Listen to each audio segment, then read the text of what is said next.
Muy buenas tardes a todos.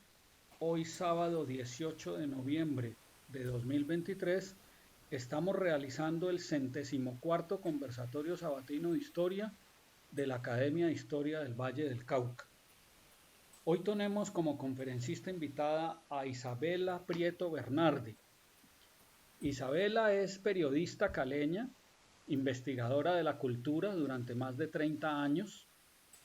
Ella ha ejercido varios cargos en el sector de las comunicaciones y de los medios de prensa, coordinadora editorial y columnista del diario El País de Cali, directora del noticiero Notipacífico, del canal regional Telepacífico, consultora de comunicaciones y productora de eventos de la agencia creativa IPB, ha sido gestora cultural y editora de libros. Ella es nieta del constructor italiano Antonio Bernardi de Fina, que a la edad de 22 años salió de su pueblo alpino de Ponte nelle Alpi, de la provincia de Belluno, región del Véneto, en Italia, para cruzar el Océano Atlántico y llegar a Colombia para radicarse y fundar una familia. Isabela es creadora en Internet de una plataforma intercultural colombo-italiana denominada La Bernardi, en la cual se difunden sus relatos, que son productos de sus investigaciones sobre los migrantes italianos a Colombia, el Valle del Cauca y Cali. En esa plataforma se encuentran disponibles para consulta y lectura los siguientes relatos, entre otros: Los 100 años del Salesiano de Buscaglione en Tuluá, acerca de Giovanni Buscaglione, el religioso salesiano de origen piamontés que diseñó y construyó el Colegio Salesiano San Juan Bosco de Tuluá. Adiós al Cavaliere y cónsul Umberto Ascioni Sabatsky, acerca del cónsul honorario de Italia en Cali, quien fue dueño del famoso restaurante Casa Ascione, con recuerdos y anécdotas de ese personaje, muy querido para todos aquí en la ciudad. Otro relato titulado Bautista Antonelli, en la historia de Cartagena de Indias, acerca del ingeniero militar italiano que entre 1586 y 1608 diseñó las murallas, fuertes, baluartes y fosos de la ciudad heroica. Otro relato titulado La historia oculta de los italianos en Colombia durante la Segunda Guerra Mundial. Italia caminante, la migración a Colombia y sus héroes, el matemático Carlo Federici. Relato sobre este matemático italiano que llegó en 1948 a Bogotá, contratado como profesor para el Departamento de Matemáticas de la Universidad Nacional de Colombia, y que posteriormente fue rector del Colegio Italiano Leonardo da Vinci de Bogotá. Mauricio Ramelli, el gran exponente de la pintura mural religiosa del siglo XX en Colombia. Relato acerca de este artista nacido en Bogotá, de padre suizo. Ese padre suizo era oriundo del cantón Ticino y Exacto. llegó contratado por el gobierno colombiano para fundar la Escuela Nacional de Bellas Artes y decorar el Teatro Nacional. Mauricio Ramelli pintó los frescos del techo del Teatro Municipal de Cali y la cúpula de la iglesia de San Francisco. Otro relato se titula Quesos Valilla de Silvia con sabor a Italia, acerca de los quesos mozzarella, tilsit, gruyère y provolone, de receta piamontesa, fabricados en Silvia, Cauca, por Balilla Battistini y su esposa María. Otro relato se titula Un siglo de Ferruccio Guicciardi y el Telégrafo 1 en Cali, sobre el aviador italiano que aterrizó el primer avión en nuestra ciudad. Y otro se titula 1951-1953, La boda y la dictadura, acerca del matrimonio en Cali de Regina Bernardi Ospina y Álvaro Prieto Díaz, madre y padre de Isabela Prieto Bernardi, nuestra conferencista. Isabela Prieto Bernardi publicó hace poco el libro titulado Historias de la Bernardi, cuya presentación y lanzamiento tuvieron lugar en la reciente Feria Internacional del Libro FIL Cali 2023. En ese libro se encuentran recopilados relatos de su familia que la autora había escuchado desde cuando era niña. Yendo más allá de lo anecdótico, los relatos del libro están enmarcados en el contexto histórico de cada época, apoyándose en los recuerdos de varios miembros de su familia, en cartas, álbumes, documentos y recortes de prensa. El libro consta de 24 capítulos que tienen como hilo conductor la migración en el contexto de las dos guerras mundiales.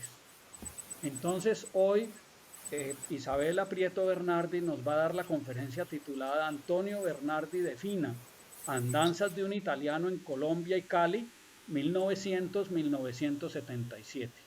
Entonces, con esta presentación le cedo la palabra a nuestra conferencista para que inicie su conferencia. Adelante, Isabel.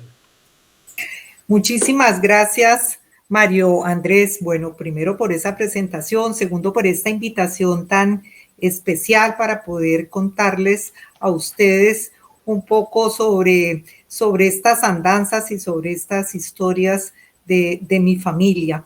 Muchas gracias a ustedes también porque sé que un sábado y a esta hora no es tan fácil y entonces pues de veras que aprecio muchísimo que estén aquí y también le agradezco a Álvaro Garner por haber hecho este puente tan importante para poder dirigirme a ustedes.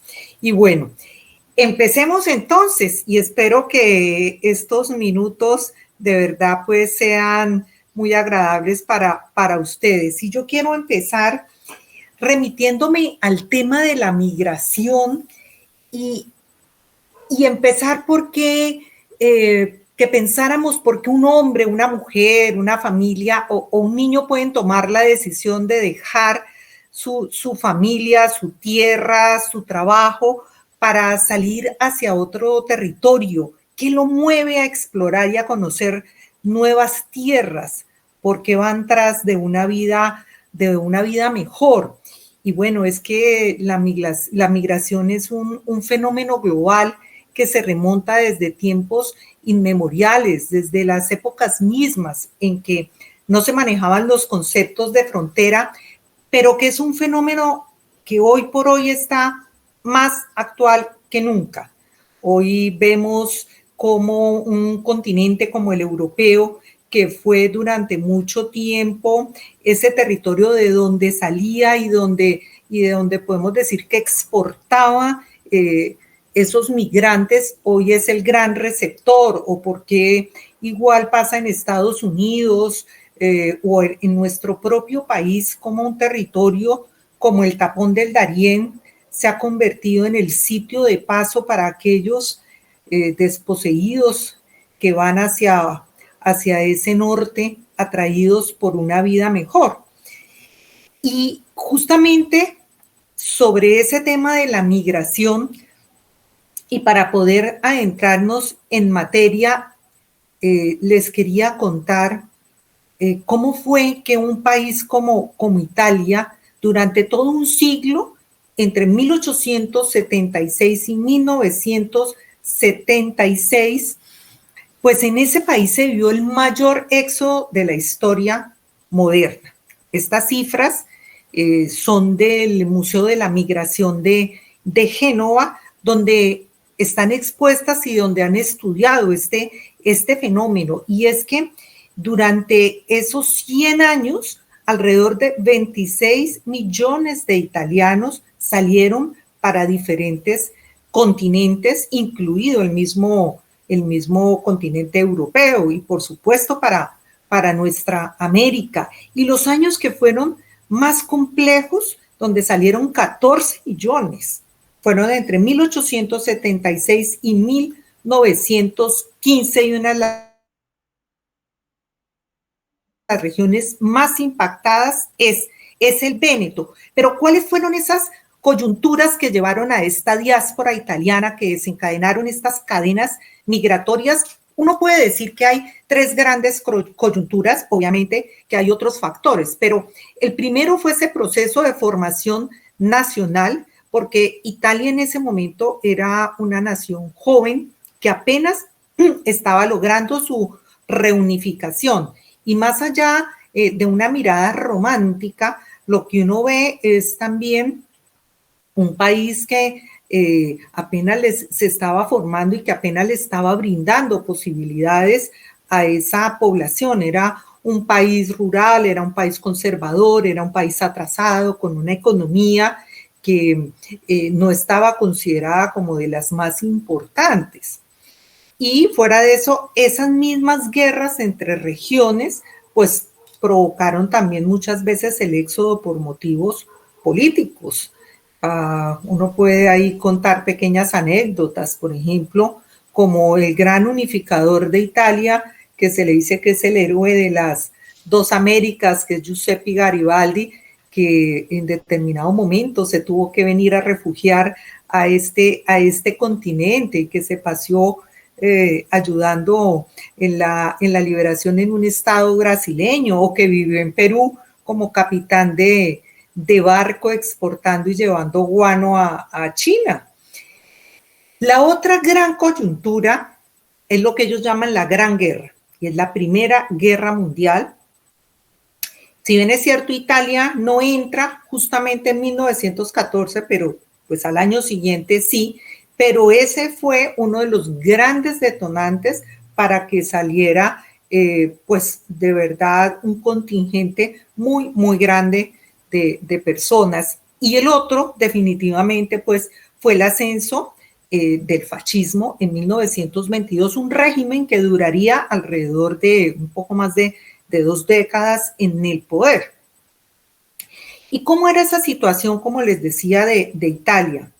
Para que se den una idea, la tasa de mortalidad era tan alta, tanto por la desnutrición como por la falta de medicamentos y de vacunas, que en 1861, de 4 niños de 10, 4 no cumplían los 5 años.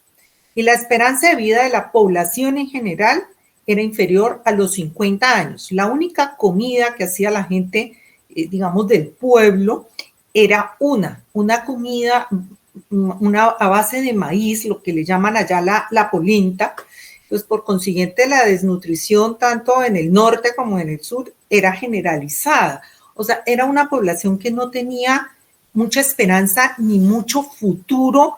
Entonces fue como ese caldo de cultivo para que se propagaran mitos y la propaganda de que emigrar era muchísimo mejor que quedarse. Y hablo de mitos y de esa propaganda porque empezó en esa migración, fue a través primero del voz a voz, los primeros paisanos que fueron saliendo a finales del siglo XIX. Muchos de ellos, por ejemplo, en nuestro continente llegarían primero sería al Brasil. El Brasil estaba en una situación que requería de ese tipo de mano de obra. ¿Por qué? Porque acababa de abolir la esclavitud. Entonces, para sus haciendas cafeteras y esas fincas de caña de azúcar, empezó a traer europeos y gran parte eran italianos. Lo otro eran los diarios. En los medios de comunicación, el cubrimiento sobre las cosechas abundantes en este territorio, pues ocupaban las primeras páginas. Y como siempre, pues los agentes de la inmigración, quienes prometían que quienes abordaran, que quienes además se empeñaran casi de por vida porque debían pues endeudarse para poder comprar 1, 2, 3, 4 pasajes, los que requiriera una persona o su núcleo familiar, pero con las promesas de que aquí rápidamente en este territorio recuperarían ese dinero. Nadie hablaba de las dificultades que significaba insertarse en estos nuevos países. Y como les cuento, como llegaban esas cartas, por ejemplo, después uno de esos países que también fue muy importante fue el Perú. En Perú, una colonia italiana, digamos, tan relevante que llegó a regalar más o menos como en el año 26, 27, en agradecimiento a Lima, un museo, el Museo Italiano, con obras obviamente artísticas, de artistas, escultores italianos. Y pues el gran referente es Argentina, que ese es el otro país. ¿Por qué? Pues porque igualmente para ese gran territorio necesitaba población y los europeos llegaron en masa. En las últimas elecciones, solamente para que lo tengan en cuenta, en Argentina, los que estaban habilitados, las últimas elecciones de Italia, pero de los argentinos que con pasaporte estaban habilitados para votar, eran alrededor de 1 millón de personas, para que se den cuenta lo importante que es esa población y lo importante que es Argentina, porque esa es la segunda población donde hay más italianos. Pero las dificultades eran muchas. Por ejemplo, ya en 1924, Estados Unidos empieza a adoptar ciertas medidas de restricción para que ya no fuera una migración libre y entonces reduce por cuotas de entradas y a los italianos por año ya les rebajaron a un poco menos pues de 4.000 personas para que pudieran llegar. Un poco ese es el panorama de lo que era la migración italiana en esas épocas y hago esa introducción para que podamos ya, como decir, entrar en materia de una familia, la familia Bernardi de Fina, la familia de mis antepasados italianos, y qué pasaba con ellos y cómo fue que después empezaron a migrar para este continente. Ese territorio del Véneto fue de los que más tarde se vino a anexar al Reino de Italia. Para contarles que mis dos bisabuelos, por ejemplo, Regina y Teodoro, nacieron en 1865, pero el Véneto, que eran de esa región, solamente se anexó en 1866. Ahí ya nos vamos dando cuenta de cómo era la situación. Este era un matrimonio, digamos, normal, de esa Italia rural, campesina, que vivía en una casa, en una granja, donde mi bisabuela Regina había llegado, se había hecho cargo de la casa, empezó a tener hijos, 8 hijos en total, se hizo cargo de las tierras, de los animales, y con esas rutinas que tiene el campo en Europa de acuerdo a las estaciones, sembrar, cosechar, hacer las conservas para el invierno, parir, tener esos hijos, y digamos que era en últimas una vida tranquila, pues digamos con mucho trabajo.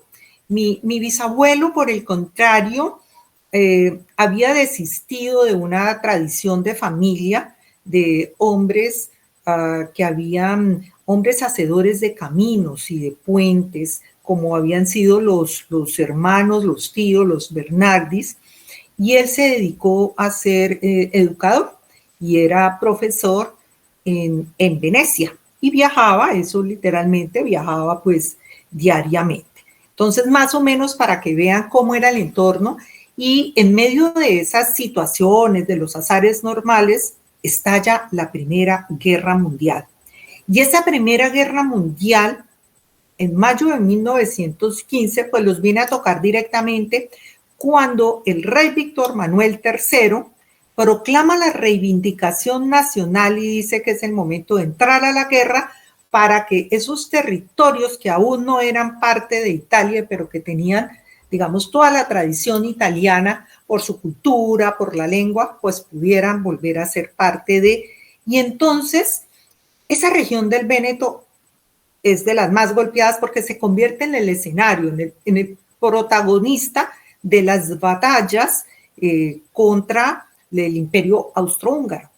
Y para que pudiéramos dimensionar cómo empieza a complicarse absolutamente todo para esos vecinos, para esos campesinos, pues empiezan a llamar a los hijos y esos hombres empiezan a entrar al regimiento alpino y como es el caso de mi abuelo Antonio Bernardi, con solo 17 años, entra. Esa es la cuota que la familia Bernardi debe pagar y entra y a ese regimiento alpino y será pues un veterano de la Primera Guerra Mundial cuando termine en el año 18, pero la situación se iba a complicar aún más.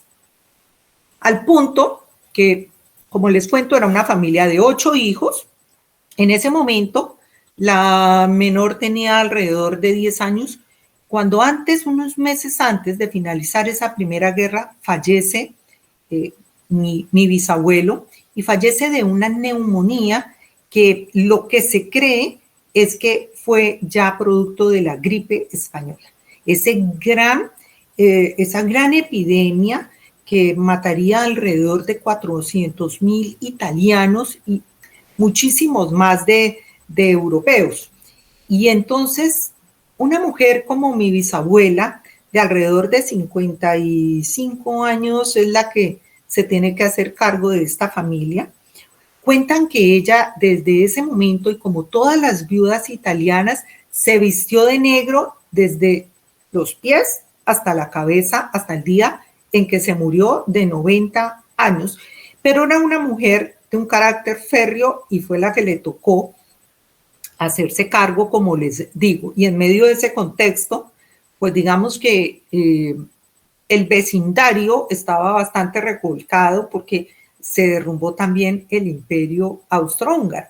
Y entonces, en medio de todas esas circunstancias, ¿qué pasa con Antonio Bernardi? Él, terminada la Primera Guerra Mundial, se va a estudiar a Belluno para ser técnico de caminos y puentes, como habían sido sus tíos y como habían sido, digamos, sus familiares, y allí digamos que se forma, pero también entiende que ese futuro no está en ese momento en Italia.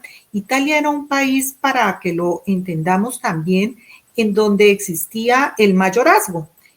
Mi abuelo era el tercero de los hombres, o sea que a él no le correspondía mandar, sino que lo mandaran. Y hay una anécdota que él nos contaba y fue coyuntural, fue el momento en que él toma la decisión. Es que cuando el hermano segundo, porque el primero había partido ya para la América, le dice, vaya y ensílleme el caballo, él entendió que tenía que irse a buscar su propio futuro, y es cuando decide partir. Parte con un conocimiento, se había, como les digo, formado, no tenía gran experiencia, con unas pocas joyas que mi bisabuela le entregó, y sale por Génova. Y cuando llega a Génova, ¿qué panorama también se encuentra? Y eso es interesante entender, porque dentro de la escena europea de los años 20, Génova en ese momento se estaba robando el show. Acaba de ser la sede de la Conferencia de Génova de las Naciones Unidas, donde se había instaurado el oro como un patrón de cambio.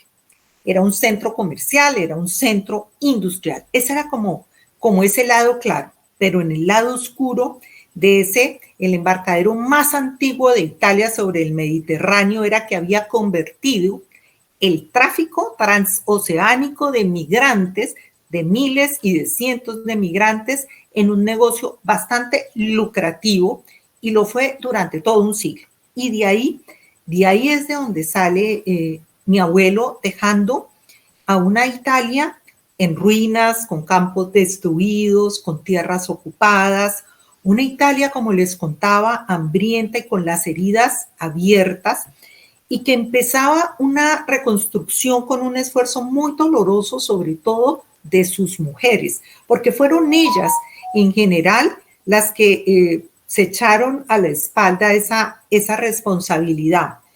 Y en medio también de los sabotajes y de las luchas entre obreros, sindicalistas contra los camisas negras de Benito Mussolini, que muy poquitas semanas se convertiría en el primer ministro de la Italia fascista.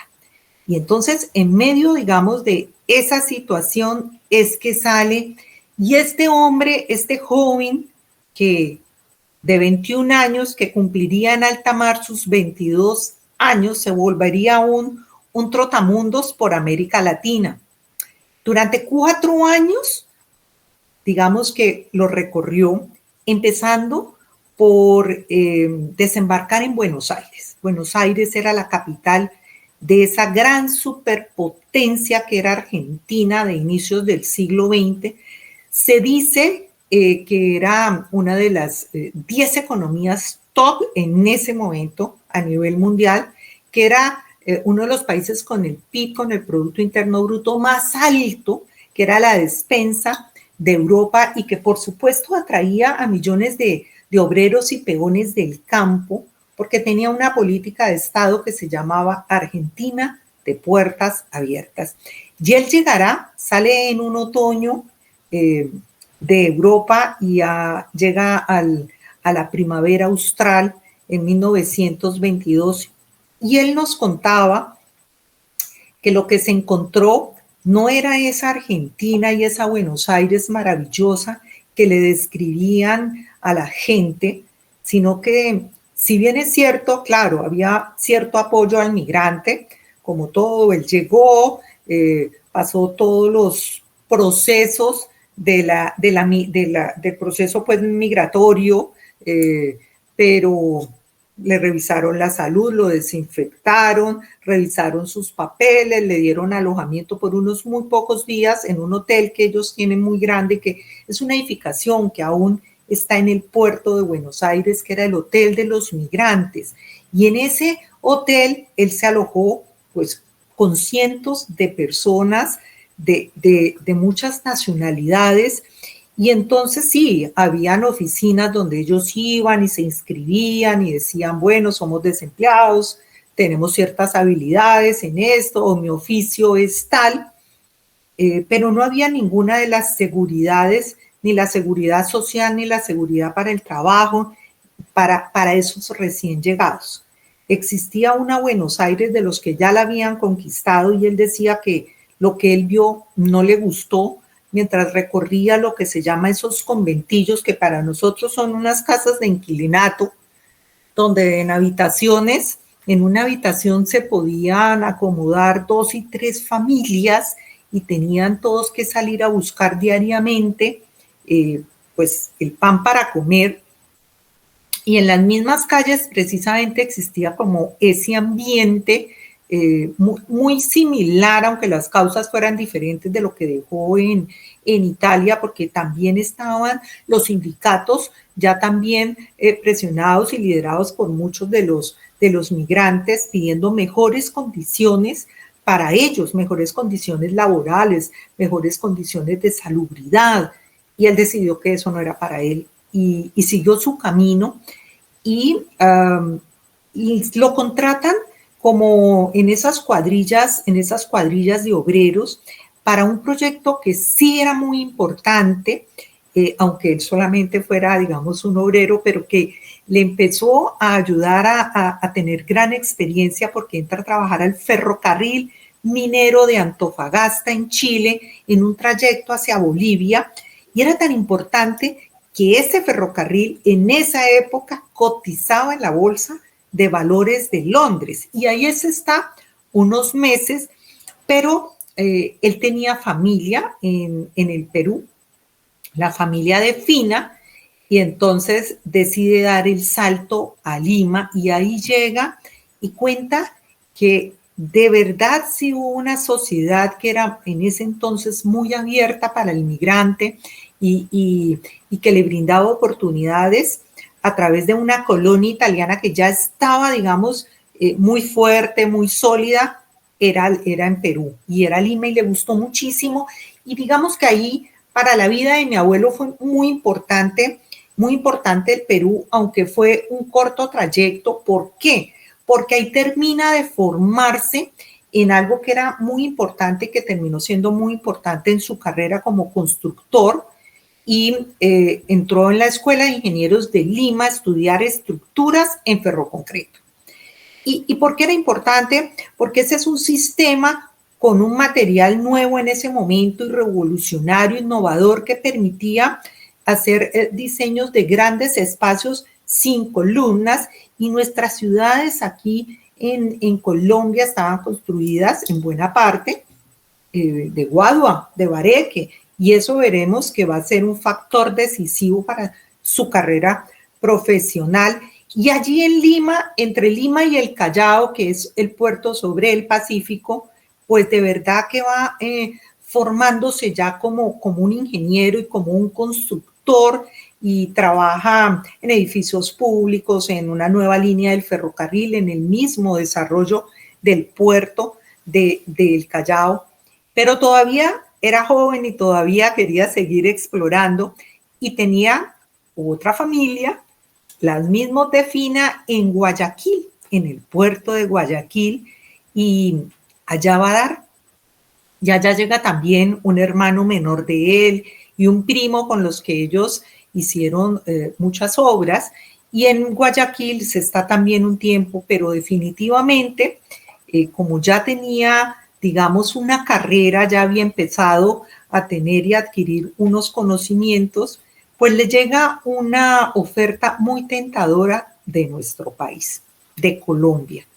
Y en 1926 va a desembarcar, va a ser casi ya un siglo si nos ponemos a hacer las cuentas.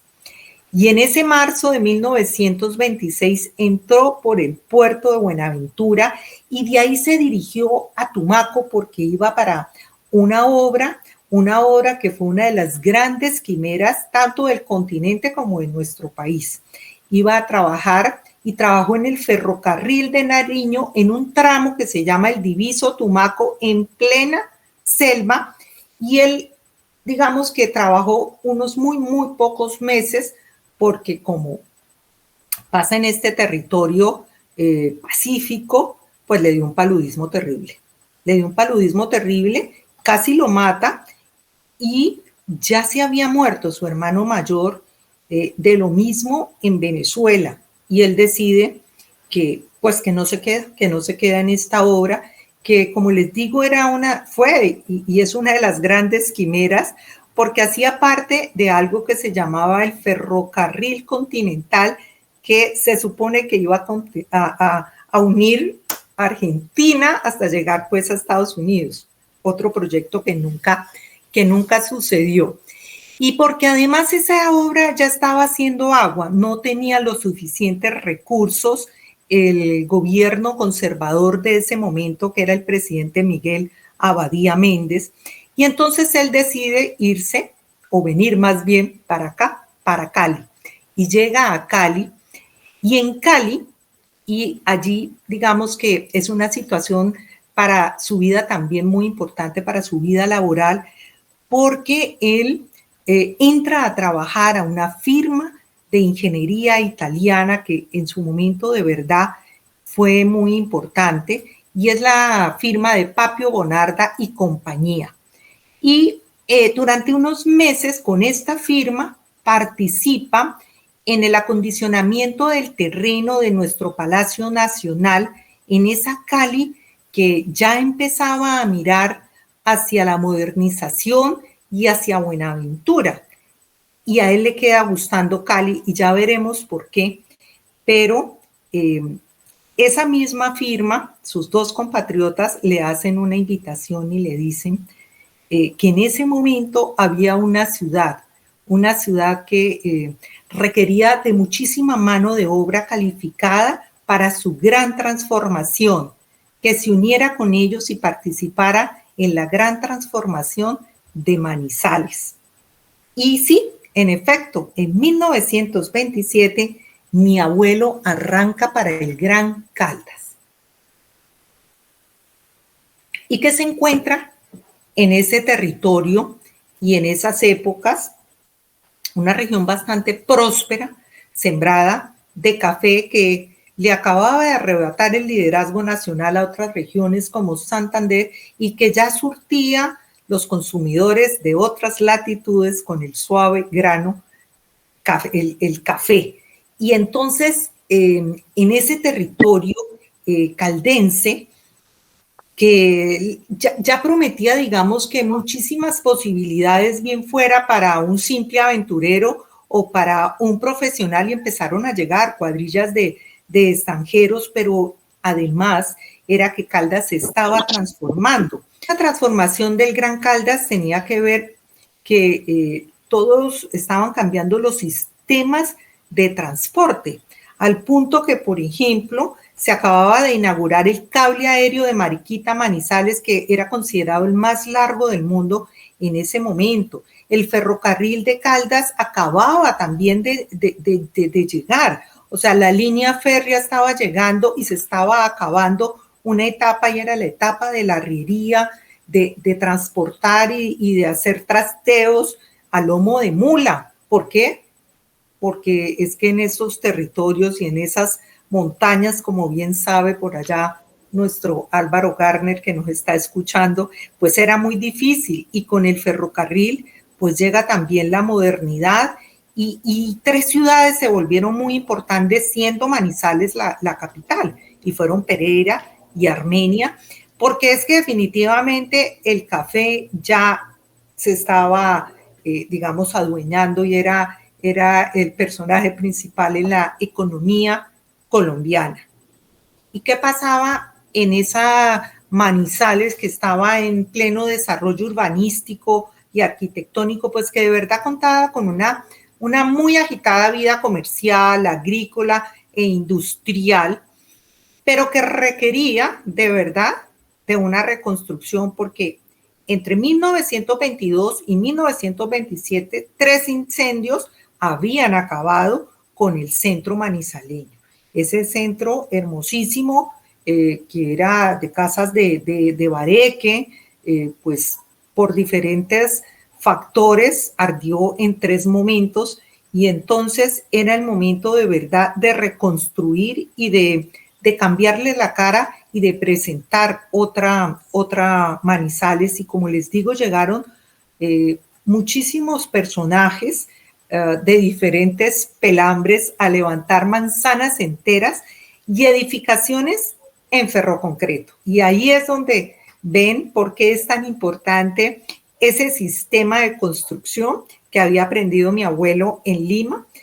Dicen que Manizales fue una de las primeras ciudades en usar aquí en Colombia ese material que era firme y durable para hacer edificaciones de 3 y 4 pisos de diferentes usos, desde la misma catedral, la estación del tren, los hoteles, los bancos, el comercio, las casonas familiares. Miren que hoy en día el centro histórico de Manizales tiene una de las agrupaciones más grandes de patrimonio arquitectónico. Son alrededor de 150 edificaciones de estilo republicano que tienen gran valor tanto histórico como artístico y que vienen de esos años. ¿Y qué papel jugó allí entonces Antonio Bernardi durante 3 años, entre 1927 y 1930? Pues que con la firma italiana de ingeniería que le pertenecía a Angelo Papio y a Giancarlo Bonardi, pues él entró a ser parte de esa innovación y de ese cambio de apariencia, porque le encomendaron una tarea muy importante en la modernización urbanística de Manizales, y era ejecutar el plan maestro de alcantarillado y de acueducto en una topografía pues absolutamente montañosa. Manizales está en la falda de una montaña, y él fue el encargado de instalar esas redes domiciliarias subterráneas y de pavimentar las primeras calles con concreto. Pero también, digamos que, ¿cuál es el impacto para una ciudad de este tipo, digamos, de obras subterráneas? Pues es que se prepara a la ciudad para evitar posibles focos de epidemia. O sea, empieza todo un tema de higienización. Esa fue, digamos, la tarea importante que se le encomendó a él durante esa época. Y con esta firma, pues introdujeron estas nuevas tecnologías que eran desconocidas en la zona, y empieza un boom urbanístico muy importante en Manizales. Allí en las fotografías ustedes pueden ver, esas fotografías son en su mayoría del archivo familiar de mi familia. Arriba pueden ver el alcantarillado, eso sí, no le pongas mucho detalle a los temas de seguridad industrial porque no pasaría el examen. La foto de color es una casa de uno de los patricios de de los personajes de Manizales, la casa de Estanislao Estrada, y la foto 3 y 4, las dos que están a mano derecha, una se ven los cimientos y ya después la edificación, es la casa de Marco Gómez. En todas esas tuvo que ver mi abuelo en Manizales. ¿Y qué pasaba en ese momento también en su vida personal? Hagamos como digamos esta pausa para ver qué sucedía, porque pues esas son las implicaciones de por qué mi abuelo terminó quedándose en Colombia. Bueno, pues aparecería en escena mi abuela, Camila Ospina Mejía, una chica muy joven, normalista, del Gran Caldas. Era descendiente de dos familias arrieras, de dos familias colonizadoras del Gran Caldas, una de Luis María Ospina, que había salido toda su familia, sus padres, sus hermanos desde Aranzazu, y la otra de Ana María Joaquina Mejía de Pácora.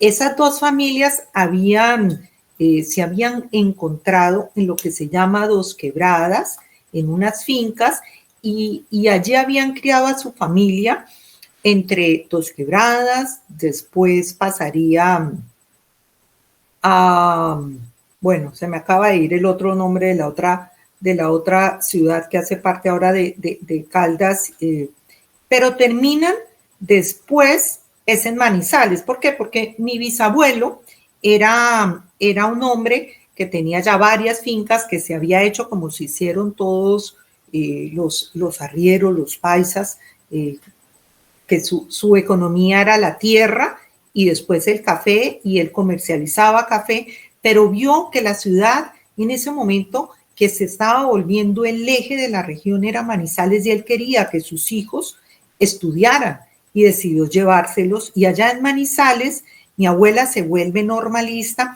y allá conoce a mi abuelo. Una de las anécdotas simpáticas, digamos, que tenemos en la familia es la forma en cómo transcurrió este noviazgo, porque pues mi abuelo sí, en efecto, era un constructor ya exitoso, pero para una familia paisa era un absoluto desconocido. Era un foráneo, un señor que nadie lo conocía, ni nadie lo podía presentar, ni nadie sabía de su familia. Entonces, pues no podía entrar a la casa. ¿Y qué pasó? Hasta que no llegó un certificado desde el pueblo de mi abuelo, del cura, que decía que obviamente que era un hombre soltero, que no se había casado, no le permitieron entrar oficialmente a la casa. Pero en esos años, digamos, en esos meses de noviazgo, como él era el que estaba haciendo ese acueducto y ese alcantarillado, todas las noches le pedía a sus obreros que le hicieran un montículo de tierra al frente de la ventana de mi abuela, porque la ventana era en un segundo piso. Esas casas en Manizales tenían doble uso. Abajo, y muchas veces eran las pesebreras, era donde estaban los negocios del café, y la casa, la residencia, era en el segundo piso. Ustedes imagínense en el frío de Manizales, con lluvia, con niebla, uno haciendo visita afuera, y fuera de eso, abajo y allá arriba, pues él por lo menos solucionaba que quedaran un poco más frente a frente. El caso es que después de muchas cartas y de ires y venires, de mensajes, les permitieron formalizar esa relación, ese noviazgo, y ellos se casan en esa catedral que empezaban a construir, que se había incendiado en la última conflagración del 26, pero que ya empezaba su recuperación, y en mayo de 1928 ahí se casa. Y nosotros decimos que fue la unión de dos mundos, porque él era ya un personaje que había recorrido un continente, mientras era una chica, mi abuela, una chica de una familia totalmente conservadora, digamos una chica de pueblo, muy linda, sí, muy bella y con un estudio normalista, pero de verdad que era un matrimonio pues muy, muy complejo, pero fue un matrimonio que duró 50 años. Mi abuelo en ese entonces ya había ganado prestigio como constructor en obras tanto de infraestructura urbana como arquitectónica. En esos 3 años de Manizales, la familia creció, llegaron las 2 primeras hijas, mi madre, Regina, y mi tía Gladys. Y en ese momento, hacia finalizar ya esa década del 20, le llega una propuesta indecente, como diríamos en este momento, una muy buena propuesta a mi abuelo, y fue de parte de un empresario cívico y visionario que se llamaba Vicente Giraldo, y que fue, y dicen que fue el gran transformador de una población pues muy pequeña y con muy pocos años como era Armenia, y le dice que, que le había llegado el momento de independizarse, de que creara su propia firma, que se viniera a Armenia, que Armenia, si bien es cierto, no era la capital de ese gran Caldas, pero era una ciudad que había cobrado gran relevancia. ¿Y por qué? Porque había sido escogida para que en ese territorio confluyeran 2 ramales del ferrocarril. Uno era el del Pacífico, pues el que venía del valle, y el otro era el de Caldas. Entonces esa ciudad se volvió muy importante, y digo ciudad, pero era una pequeña población fundada por colonizadores antioqueños que para ese momento apenas tenía 4 décadas, imagínense. Y mi abuelo toma la decisión de irse para Armenia, de independizarse, y crea su propia firma constructora que se llamaba ABC Ingeniería, pero no lo hace solo, sino que por el contrario convoca a un colectivo, a un cartel de arquitectos, de ingenieros, de calculistas y de artistas de la zona y maestros de obra, y crea un equipo muy, muy importante. Por ejemplo, va a trabajar de la mano del maestro Roberto Henao Buruticá, que fue un escultor formado en París, pero que acababa de instalar la estatua del Libertador en la Plaza de Bolívar de Armenia, con 2 arquitectos cuyabros hermanos, que eran Linio y Arcesio Jaramillo. Como nos contaba ahora Mario Andrés, con el maestro Mauricio Ramelli Adriani, lo trae para su equipo, y fue importantísimo en una obra que ya les voy a contar. Y entonces, con todo ese cartel, la primera gran obra, que hoy es monumento nacional, que hoy es un bien de interés cultural de la nación, es la estación del tren de Armenia, con el diseño republicano del ingeniero Alfredo Vázquez Cobo. Mi abuelo se encarga de hacer toda la estructura, pero digamos que esas adecuaciones, la obra blanca y toda la parte artística corre por cuenta del maestro Ramelli, y se inaugura en 1930 durante el auge ferroviario en Colombia. Ustedes pueden ver ahí en la fotografía, una fotografía de época muy, muy bella, y es que esa estación la hacen en un sitio muy estratégico, escogen esa en la salida a Armenia. ¿Pero por qué era estratégico? Porque allí se vuelve y se convierte en el eje articulador del movimiento del negocio de importación del café. En la parte de atrás, en la loma, ustedes ven de pronto allí hay una edificación un poco estrafalaria. Pues sí, era estrafalaria y la construyó mi abuelo, y se llamaba el Castillo Getsemaní, de un gran empresario cafetero que se llamaba Domingo Quintero, y que fue de los que decidió hacer desde la casa. ¿Por qué? Porque desde ahí él podía ver cuando los bultos de café de él los montaran en el tren rumbo a Buenaventura. Y así como Domingo Quintero, las familias y los industriales cafeteros del negocio pues del café, tanto digamos del norte del Valle del Cauca como de ese Gran Caldas, empiezan a mover sus trilladoras. ¿A dónde? A Armenia. ¿Por qué? Porque es que allí es donde se encargaban de todo el secado y el empaque del grano.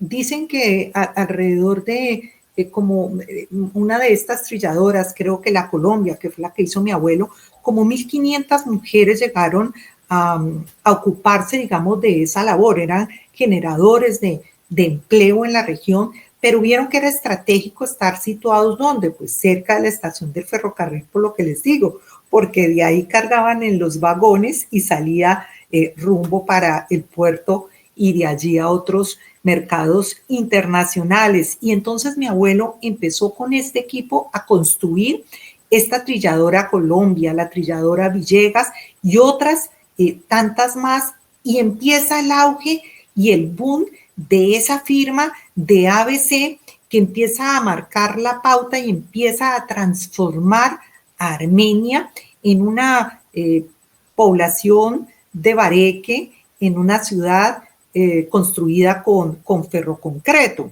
Y muchas de esas obras, como las pueden ver aquí, fueron de gran importancia para uso público o para uso privado o bancario. Está el edificio de Bellas Artes, el edificio de rentas, el Banco de Colombia, que lo ven a mano izquierda en la foto de la esquina, con una cúpula en la mitad. O sea, además eran unas edificaciones muy innovadoras.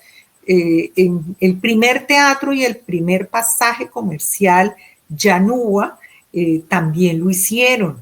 Un edificio en el centro, el edificio Villic de Vicente Giraldo, que llegó a convertirse en un hotel, y cuentan que uno de esos pisos era del empresario, porque él era ya tan rico que él vivía era en Europa, pero que allí en ese hotel mantenía su apartamento.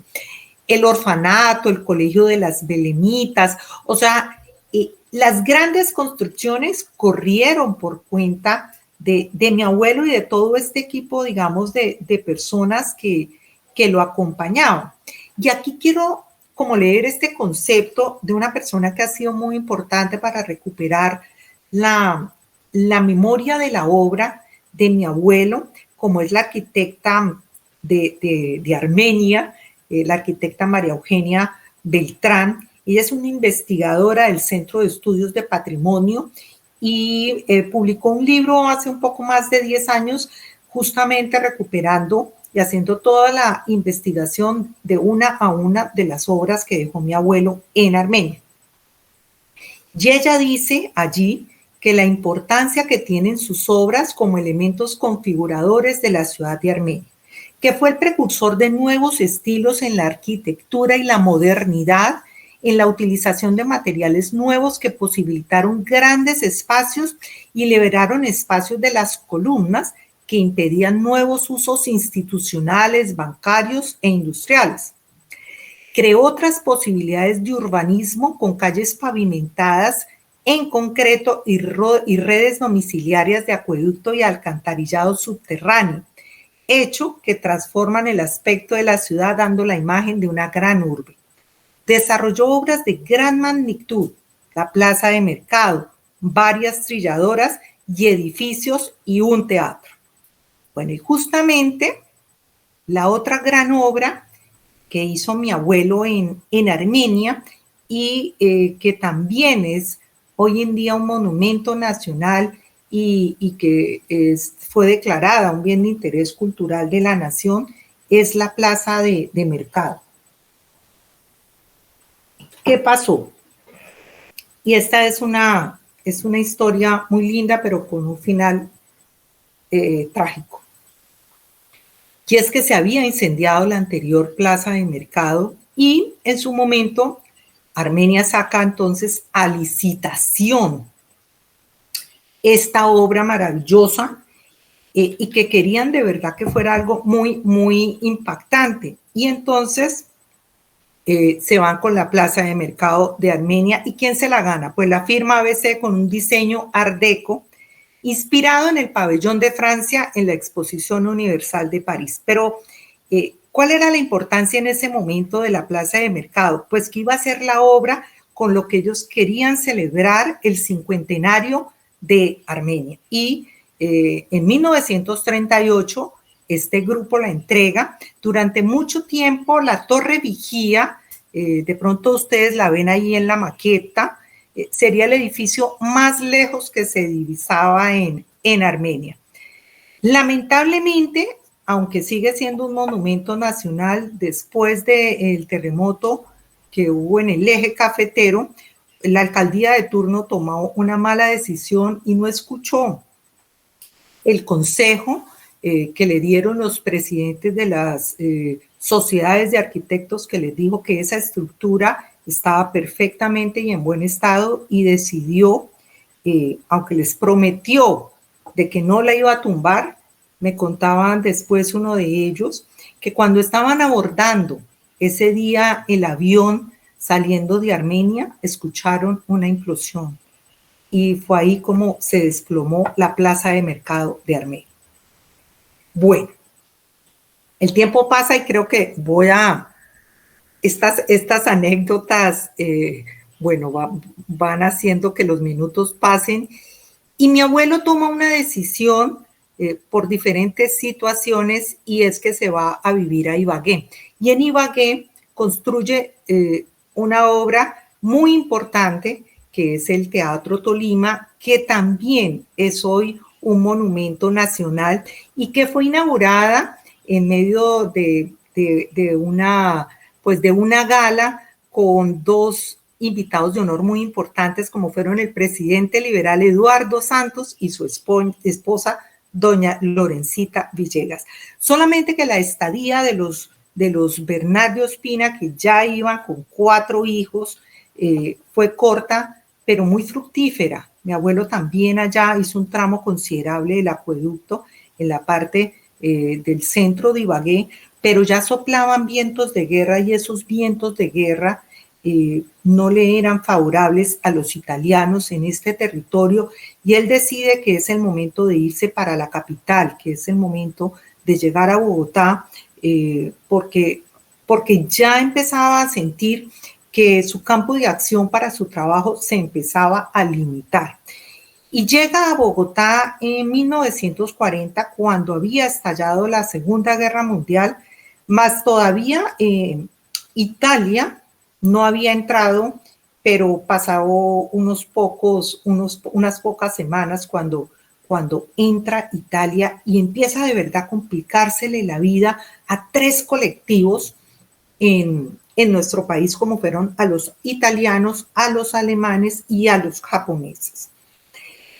Voy a tratar de resumirles, porque de verdad que este tema durante la Segunda Guerra Mundial da para mucho, pero durante esos años que empezaron con la declaración de que Colombia era neutral, más no indiferente, pero que siguió a los lineamientos que Estados Unidos le dio al continente, se les empieza de verdad a volver muy, muy difícil la vida a los italianos, en el caso, pues, digamos, de mi abuelo, porque empiezan a ser considerados y a ser tratados como una amenaza.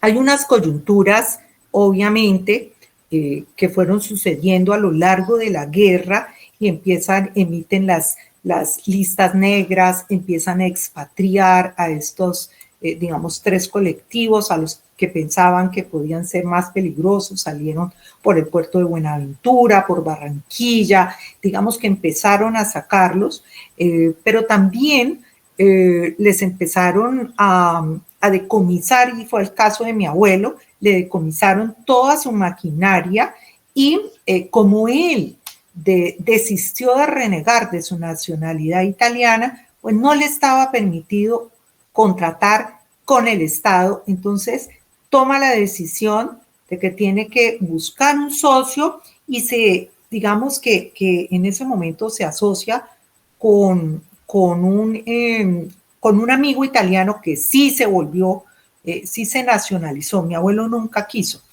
Pero durante los años, además, que vivió en Bogotá, no pudo salir. Él decía, y lo mismo su concuñado, que tenían a Bogotá por cárcel, porque les estaba prohibido salir del perímetro urbano y tenían que presentarse alrededor de cada semana ante las autoridades, y también irrumpían en su casa durante esa época. Para que ustedes sepan, durante ese tiempo, a la gente que les quitaron sus propiedades, mi abuelo se salvó de que le quitaran una finca en Circasia y una casa en Bogotá, porque estaban a nombre de mi abuela colombiana. Pero a los que les sucedió, nunca les devolvieron eso. Los años 42 y 43, después del ataque de Pearl Harbor, de verdad se volvieron muy, muy difíciles, y la opinión pública estaba muy atemorizada, pero también es porque en el año 44 se implementa una medida que se desconoce mucho en este territorio, y es que se implementan lo que se llaman los campos de concentración y de internamiento de estos colectivos. Siempre en las familias sentían esa amenaza latente de que en cualquier momento el padre fuera a ser llevado. Mi abuelo no fue llevado, pero digamos que siempre sintieron ese temor, porque sí conocían de familias que fueron trasladados sus padres hacia Fusagasugá, y allí en un hotel fueron confinados. Y esa fue una medida que fue continental. Entonces, por ejemplo, funcionaron campos muy, muy similares de aislamiento en Texas, en México y en Ecuador, y además de los que se saben que hubo en Estados Unidos. Pero a pesar de esa persecución y de las hostilidades, mi abuelo alcanzó a hacer en Bogotá unas obras importantes, como fueron, por ejemplo, la sede de las Hermanas Maristas, unos edificios, digamos, de uso privado, y algunas residencias, las estructuras del Matadero Central. Pero en medio, digamos, de esas circunstancias, la economía familiar se había debilitado muchísimo, y también la salud. Mi abuelo sufriría en ese periodo de tiempo algunos infartos. Mi abuela también sufrió un accidente. Digamos que la familia empezó, después de tener esa gran época dorada en Manizales y en Armenia, a tener serias complicaciones que se van agravando con la llegada del 9 de abril de 1948, un hecho pues que todos conocemos, como después se recrudeció la violencia. Mi abuelo no estaba en Bogotá justamente ese día, porque él estaba construyendo la estructura del Hotel Tocarema en Girardot. Le tocaría a mi abuela sola, con sus 4 hijos, 2 de ellos en el colegio, les tocó ir a rescatarlos, pero bueno, no me voy a detener mucho aquí, pero de verdad que fueron situaciones muy, muy difíciles, que los llevaron a tomar también decisiones, y los obligaron a empezar a venirse para las regiones. Y después de pasar un año en Armenia, en Circasia, más específicamente, en el año 50 es que llegan al Valle del Cauca.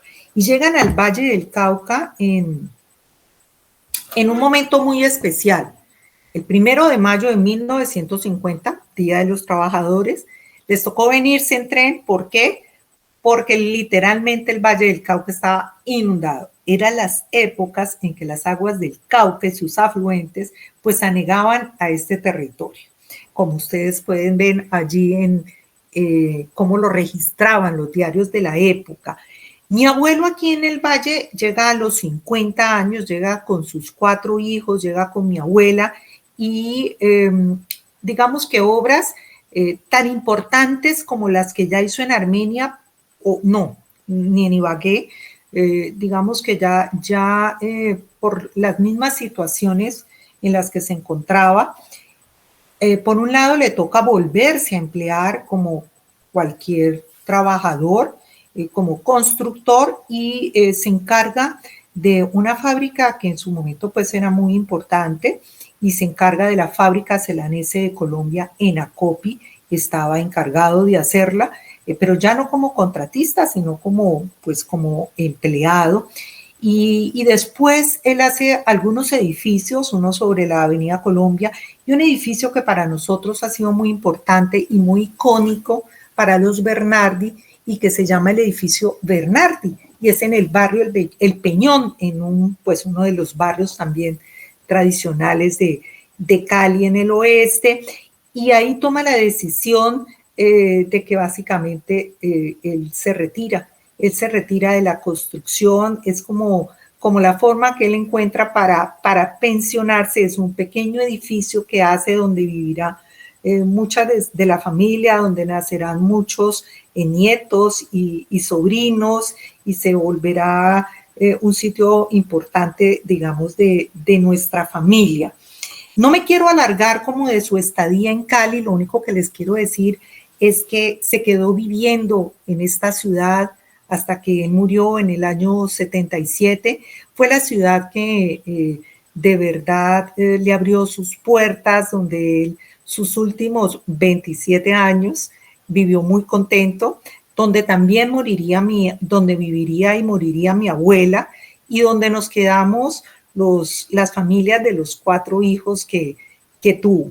Y un poco para ya resumirles y poder entrar de verdad como a esa charla y para que podamos intercambiar preguntas, respuestas, comentarios, es también como contarles lo que dicen 2 arquitectas sobre la obra de este italiano en Colombia y referente a las 3 obras que deja, que son monumentos nacionales, 2 que están en pie y una que, como les conté, tuvo un final poco feliz. Y dicen que fue un gestor de desarrollo por el hecho de haberse involucrado en diferentes trabajos en todas las ciudades por las que pasó. Se convierte en un gestor de desarrollo al participar en caminos que unieron y fortalecieron el continente, o al formar parte en proyectos gubernamentales, o al reconstruir una ciudad y dotarla de infraestructura y traerle progreso. Ese es el verdadero aporte que le puede dar un arquitecto a una ciudad. Pues básicamente esta es la charla que les quería hoy traer para ustedes, que preparé y que pueden, digamos, pueden en el libro, en Historias de la Bernardi, pues pueden adentrarse un poco más y en otras tanto.